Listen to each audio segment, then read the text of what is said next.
Là, je vais donc commencer par le traçage. Pour, pour cela, j'ai un stock d'outils autour de moi. Là, sur l'établi, ça va des ciseaux à bois. J'ai toute une boîte là, de ciseaux à bois qui sont affûtés, hein, plus ou moins. Je vois que là, celle-là commence à avoir un peu un besoin. J'ai également des pierres. Moi, j'utilise beaucoup des pierres à huile, hein, qui me donnent beaucoup de satisfaction, mais que ce soit des pierres à l'eau, vous aurez la même qualité de travail. J'ai des meules là-haut et ici dehors. J'en ai une malinerie ici à l'intérieur. Ça, je verrai une autre fois. Avec ça, j'ai un rabot. Hein, là, c'est comment c'est un numéro 4, c'est ça. Hein. Oui, c'est 4, ça. Hein, c'est un bon petit rabot, hein, mis au point. À un moment donné, d'ailleurs, dans ce cours manuel, je fais fabriquer un rabot en, en travaux supplémentaires, si vous voulez. Et puis, nous avons tout le matériel de traçage, que ce soit une équerre à chapeau, ici une équerre à chapeau parce que bon, on a le rebord ici qui permet de glisser, hein, ça permet donc de travailler convenablement. On a ici des trusquins, hein, dans mon cas, là, j'ai un trusquin fait maison avec un rebut de bois, et puis une vis réglée à la hauteur. Je vais pas vérifier l'épaisseur. Je vais vérifier tout de suite tant que j'ai à la main. Voilà. Ça tombe presque. Il faut que je donne un petit coup de. Ça me permet de le régler. Et c'est très facile de le régler. Cette vis, voilà, c'est fait. Là, je tombe parfaitement dans le ciment. Donc, cette vis qui est posée dans ce rebut de bois, je la meule de façon que les bords puissent marquer un tout petit sillon. Voilà, ça c'est fait. Ensuite, j'ai une pointe à tracer. Hein, j'ai une petite pointe à tracer ici. La pointe qui va donc marquer un sillon. Et quand on présente la scie, on présente la scie d'un côté ou de l'autre suivant le besoin. Parce que si on passe la scie dans le milieu, on va avoir beaucoup de cours de l'épaisseur d'une demi-scie. Alors, si on utilise une scie fine, ça va encore aller, mais si on utilise une scie avec une denture de dégagement importante, ça marche. Indispensable, bien entendu, un crayon. Le ruban à mesurer, dans notre cas, là, pour ça, on n'en a vraiment pas besoin. Dans le passé, on ne se servait pas de mesures précises. Donc, on avait surtout utilisé par rapport à la pièce de bois qu'on avait. Donc, tout ça, un crayon, bien entendu, hein, des ciseaux, un maillet pour cogner éventuellement, comme vous voyez, un peu dur, et puis une scie ici à chapeau, hein, avec lequel je refais le manche, parce que dans le passé, il y avait un manche en plastique qui m'est foiré dans la main, et une scie japonaise. Une scie japonaise qui travaille plutôt en tirant, te donne un travail très fin et extrêmement bien fait. Voilà, pour là, je vais présenter les outils. Ici, alors, le traçage. Je vais déjà chercher le centre. Hein, ici. Donc, je trace deux diagonales qui va me donner le centre de la pièce. Et voilà. Ici, mon équerre à chapeau. Là, je prends ma pointe à tracer que je fixe sur la pointe du milieu. Ici, j'appuie bien. Et voilà. Je me sers de la 6e pour placer contre. Ici. Et bien entendu, j'en ai une de plus, comme je donnais aux élèves toujours, une ou deux de plus, de façon à ce que les apprentissages ne soient pas embêtés. Dans mon cas, c'est pareil. Et là, je trace de l'autre côté. Je trace donc avec l'épaisseur des pièces. Je ne peux pas me tromper. Je n'ai pas besoin de prendre de mesure. Elles sont d'équerre, tout, donc elles sont carrées, il n'y a pas de problème. Donc là, j'ai déjà deux traits de fait. Je vais le repasser avec le crayon de façon à qu'on puisse mieux les voir. Je vais faire un petit affûtage pour appointer l'extrémité. Voilà. Et de l'autre côté. Ici. Alors, cet assemblage que l'on fait, ce sont un assemblage à mi-bois. C'est un ensemble d'assemblages à mi-bois. Hein, c'est le premier assemblage, c'est le plus simple, c'est de mettre des pièces, si vous voulez, bien, hein, vous voyez. Donc, dans le mouvement, on voit bien. Ensuite, ben, je m'aperçois qu'en regardant la pièce, il me faut des demi-dimensions. Donc, je vais aller là, refaire des demi-dimensions. Les demi, même opération, je vais faire la diagonale, ici.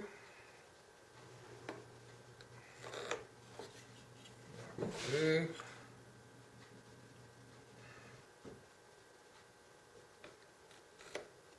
voilà. Je l'ai ici.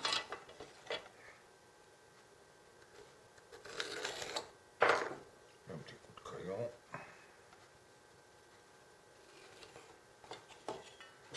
De l'autre côté, pareil. Parce que ça va me permettre de faire un tracé qui a... Hein, le traçage est une des parties extrêmement importantes. Et dans un atelier qui fabrique sur mesure, le traceur est une des personnes qui souvent, juste après le contremaître, hein, et qui un jour viendra peut-être le contremaître, ça m'est arrivé à une période où j'étais très jeune, où j'étais jeune à l'époque. Hein, j'avais, je pense, 24, 25 ans, je sais pas. C'était pour moi une grosse responsabilité. On faisait de l'aménagement de magasins et ça demandait beaucoup de précision et on avait énormément de tiroirs. Et à l'époque, le système 32 n'existait pas. Donc on n'avait pas de coulisses de tiroirs ou ci ou ça. Le système 32 est arrivé au milieu des années 60, hein, qui a facilité et permis de meubler tout le monde. Donc là, voilà, donc j'ai là tout mon tracé. Maintenant, ben, je les reprends une par une. Donc je vais éliminer la presse, les sortir de là, enlever ce truc que je n'ai plus besoin, et puis, donc, tracer. Alors je prends le numéro 1, donc je choisis dans mes modèles que j'ai là numéro 1. Hein, en général, j'ai un plan, mais je ne l'ai pas retrouvé. Alors, je regarde ici. Première entaille dans le numéro 1, elle est ici au milieu. Donc, je l'identifie là.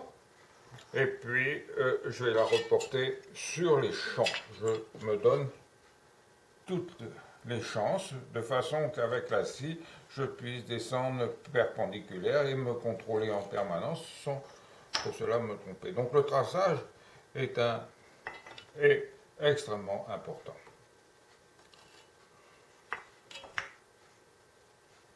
Et on gagne beaucoup de temps quand les plans sont précis, que le débit se fait en totalité d'un coup. Hein, on a donc à ce moment-là un standard d'épaisseur, la largeur du besoin, hein, sans pour cela couper les longueurs. les longueurs, ben, ça va être le traceur qui va les délimiter. Moi, c'est ce que je faisais.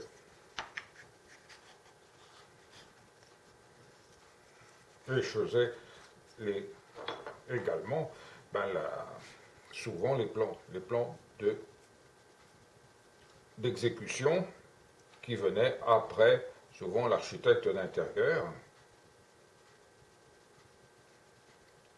qui souvent faisait des perces, et non pas exécutables. Ils ne peuvent pas connaître des métiers, chacun son métier.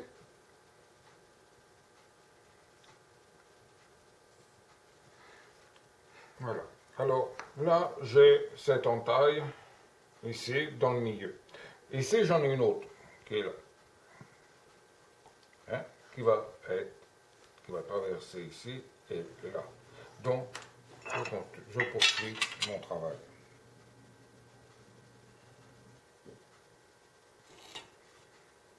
Je poursuis le tracé. Comme je dis souvent, dans ce métier, on a plusieurs chapeaux. Métier du bois,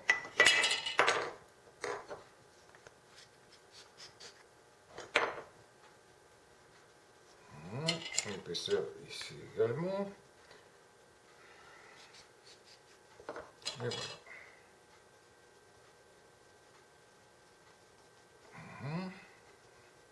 Et ici.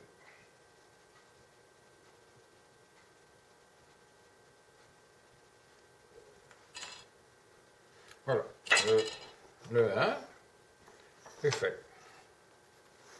Le 2. Le 2, ben là, il a une entaille également. C'est un peu le même genre avec une entaille opposée. Un peu. Alors le 2. C'est des numéros aléatoires que je suis mis simplement pour repérer, pour là l'avoir à portée. Donc ici, donc Toscan.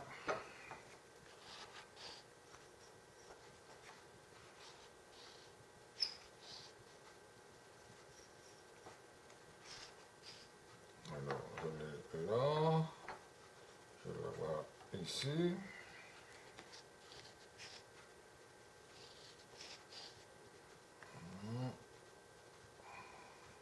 Là et là.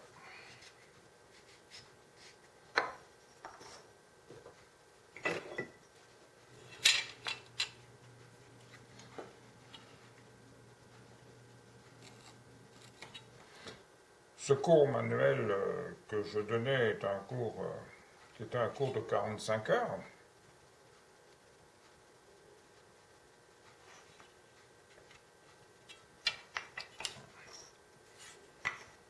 C'était un cours de 45 heures et il fallait faire vite parce que en 45 heures ça passe vite. Hein, on n'a pas beaucoup de temps à s'amuser.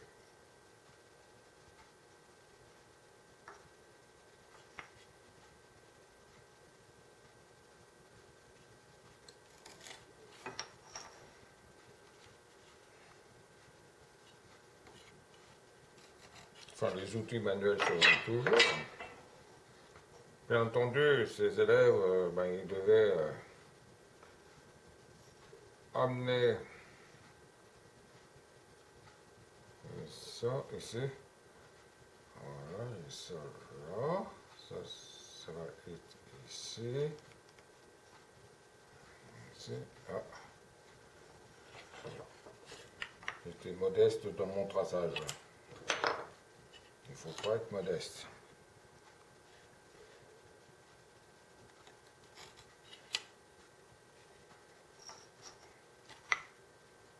Il faut tout tracer.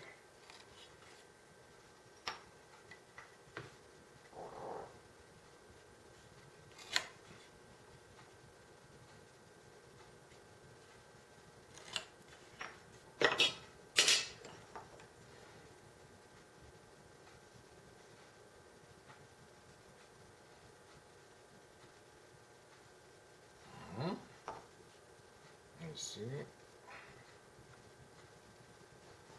Voilà, donc on a tout ça, là, cette partie-là, et ici, ce petit,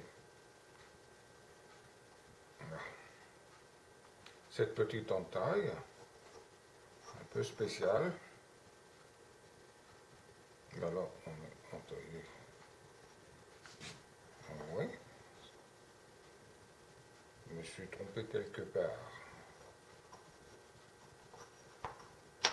Je me suis planté quelque part. Ah, ok, c'est ça. Ça va là. Il faut vraiment penser à ce qu'on fait.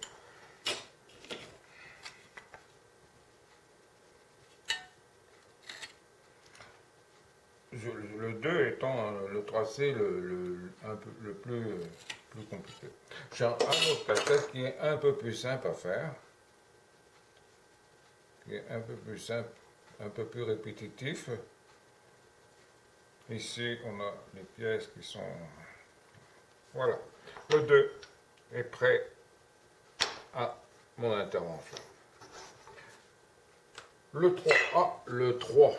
Le 3 ici est simple. Hein. Il y a une grande entaille, une petite entaille. On a donc... qu'est-ce que ça représente? Oui, c'est ça. Donc on a ça qui s'en va. Et ici, le double qui est là. Plus qu'un.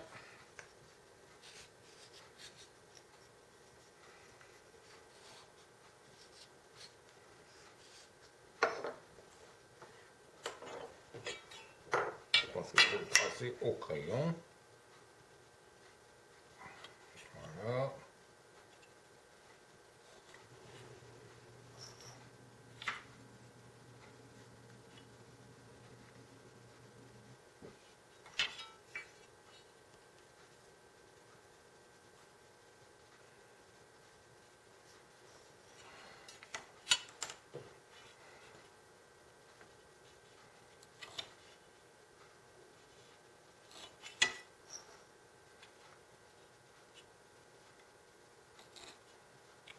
Alors, on appelle ça un casse-tête parce que c'est des pièces qui sont un peu...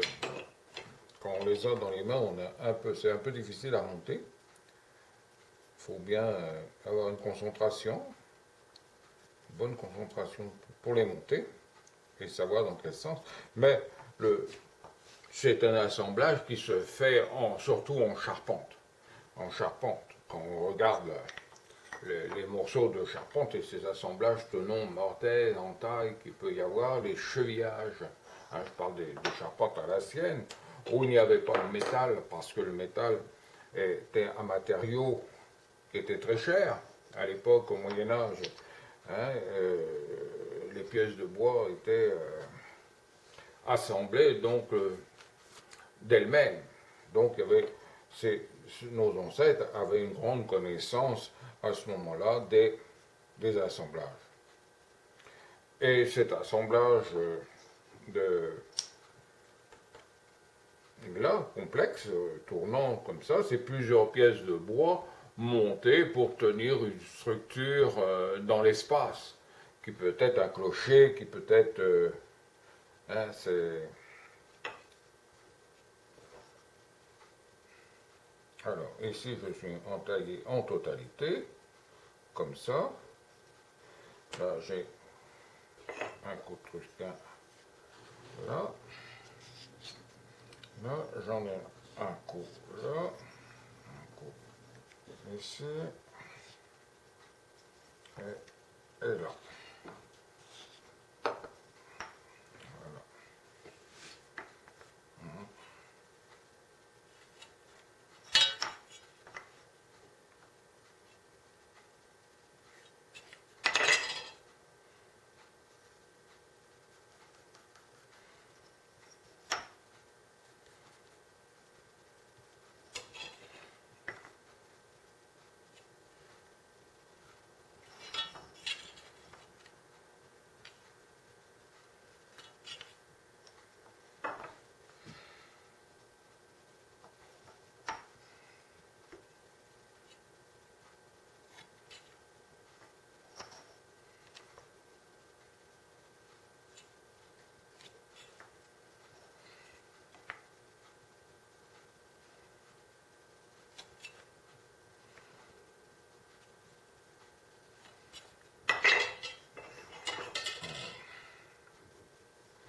ici, je suis comme ça, et là. Et voilà. Donc si je le mets là, le 4, hein, on retrouve ici. Non, non, non. Ok, le 4. Le 5. Le 5, ah, c'est une grande entaille aussi. Et on prend deux, hein, c'est vraiment les deux pièces. Ici on a une pièce, puis il y a une moitié là. Ok, donc le 5. Le 5, ici, on a cette grande entaille, double, et ici un quart d'entaille. Là, là, et là. Alors,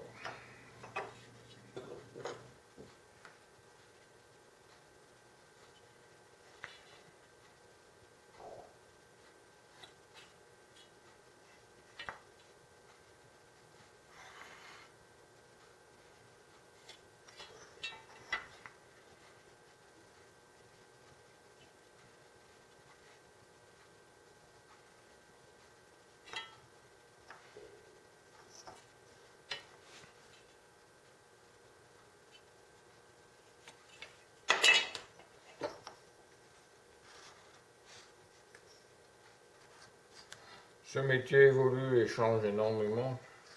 En ce moment, on voit l'outillage nouveau qui nous envahit.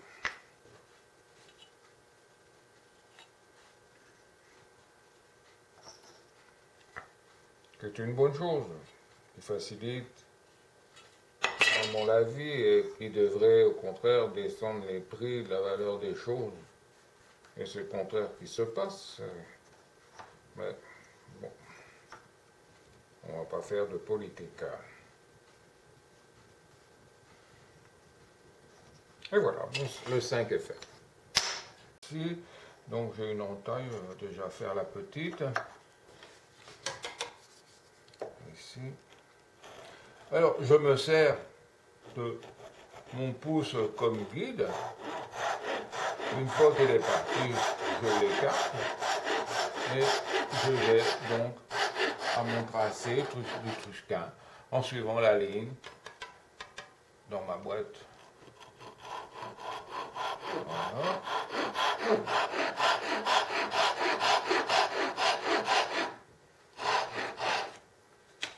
Voilà. Donc on a l'entaille qui est là. Maintenant, ben, ici.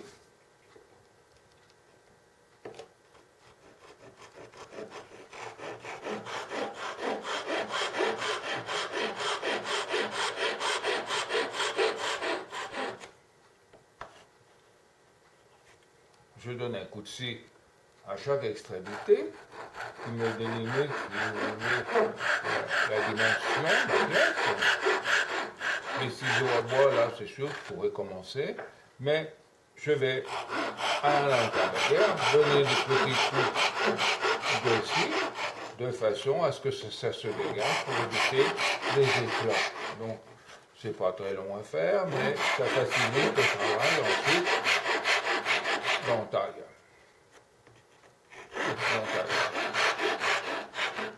Voilà.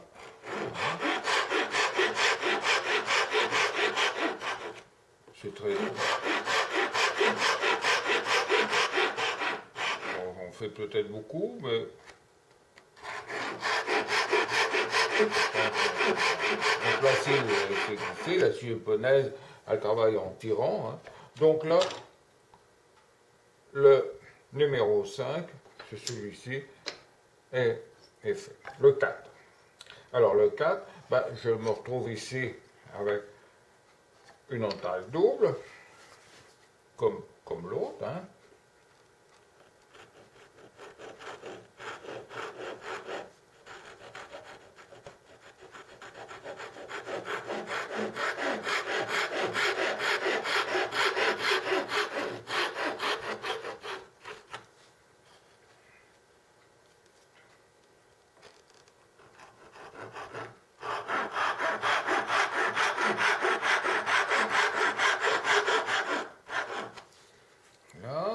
Ensuite, j'ai celle-ci, là.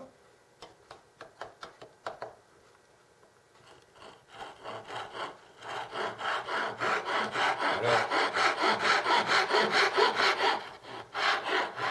comprenez bien que vous avez votre tracé. Hein. Ici, ben, j'ai un tracé qui fait ça. Et puis j'en ai un autre qui est comme ça. Ma scie, là, je la passe pas au milieu. Hein, parce que ben, je vais avoir trop de jeu. Donc je mets la scie vraiment sur le côté. Ici.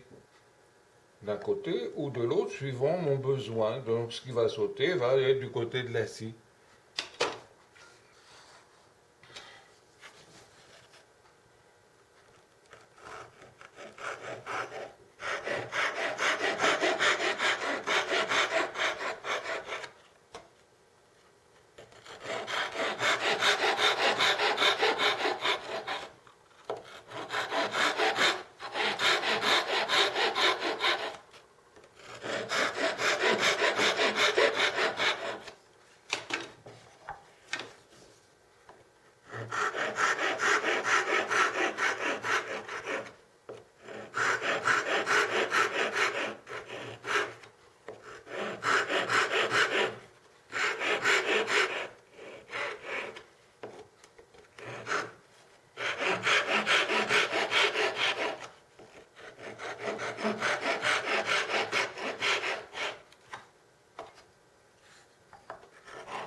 Voilà.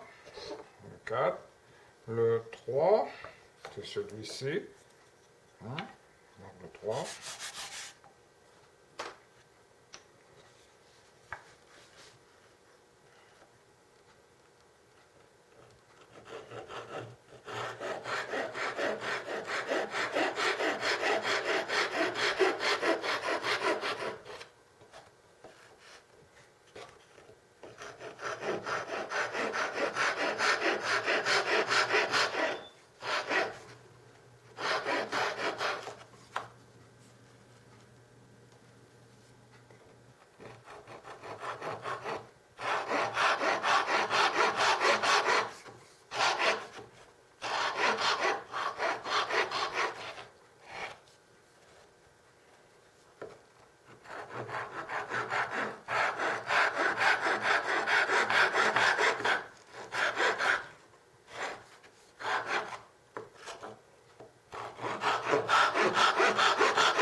Et voilà.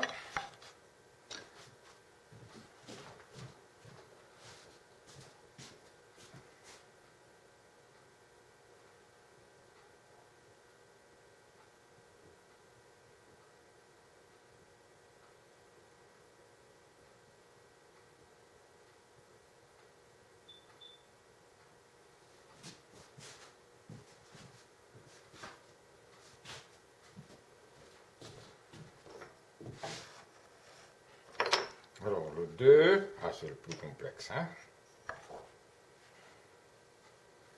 Alors une entaille là.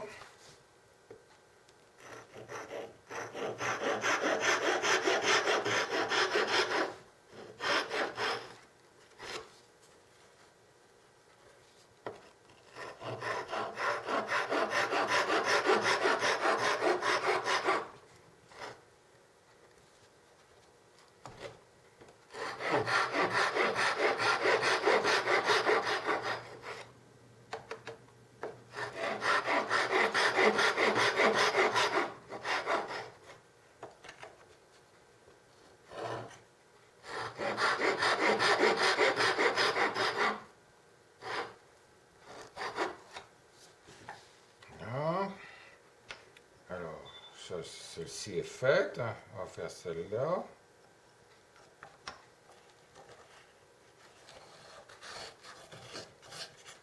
On fait de la sûre.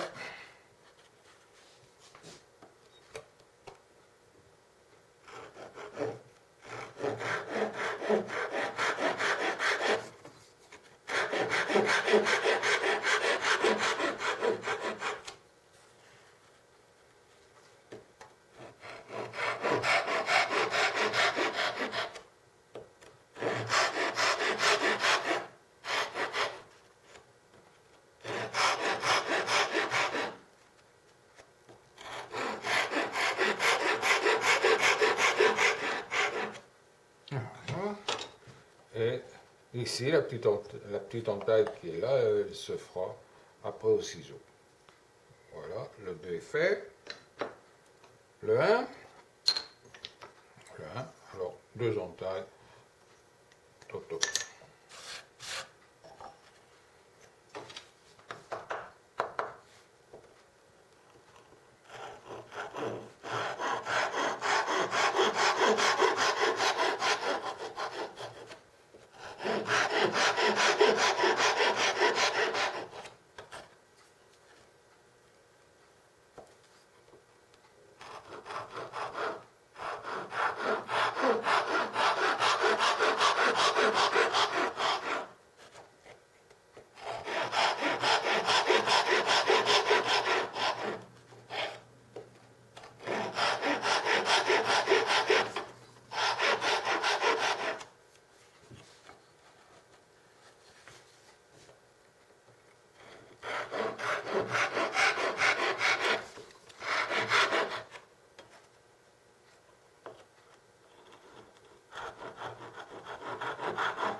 Et voilà.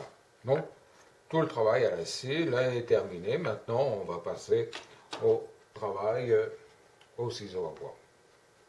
Pas des trop gros morceaux à la fois. Ça ne sert strictement à rien. On n'y gagne rien. Si ce n'est qu'un effort.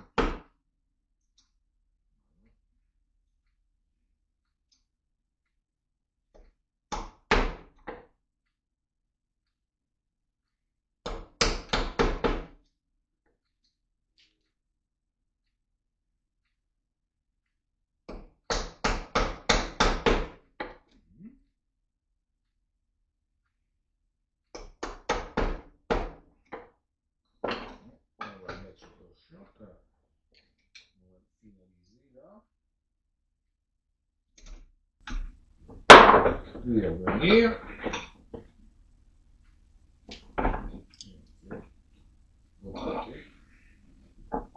Là, ça va être plus facile. Voilà, comme ça.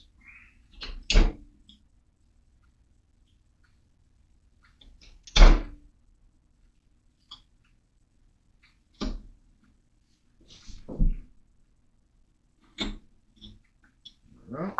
Là, je vais vérifier si les deux remontent. Non, ouais, parce que je ne suis pas tout à fait trop près. Ici, j'ai besoin d'aller à la ligne.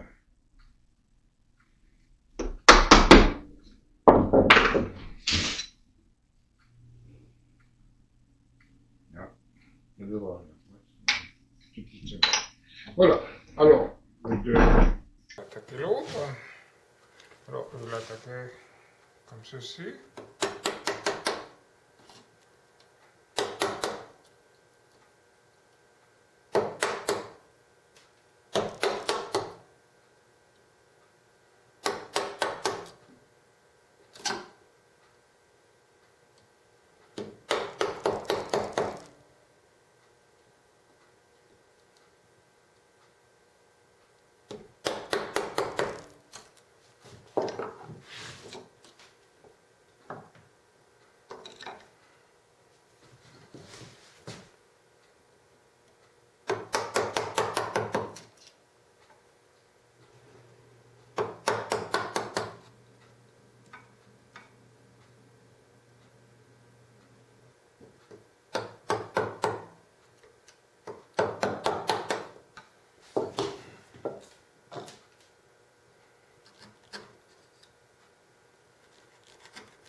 Voilà.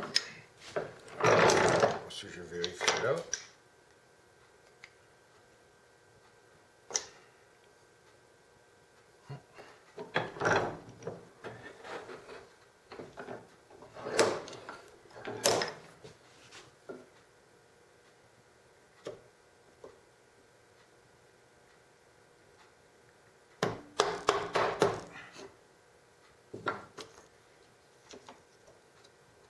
Et voilà, c'est bon.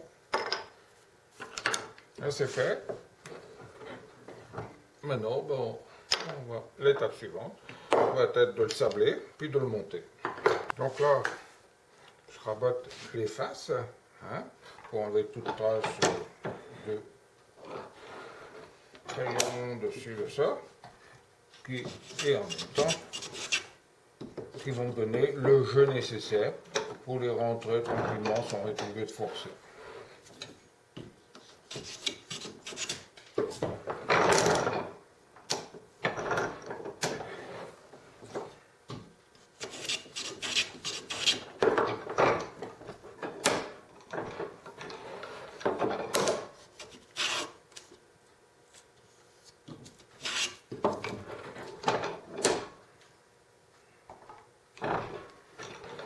Sûr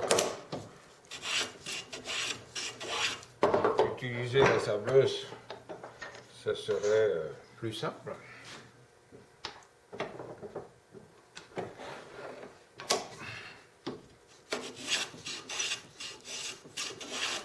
on ne contrôle pas toujours la pression. Mais là, je contrôle mon copeau.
Alors maintenant, il vient le temps de le monter.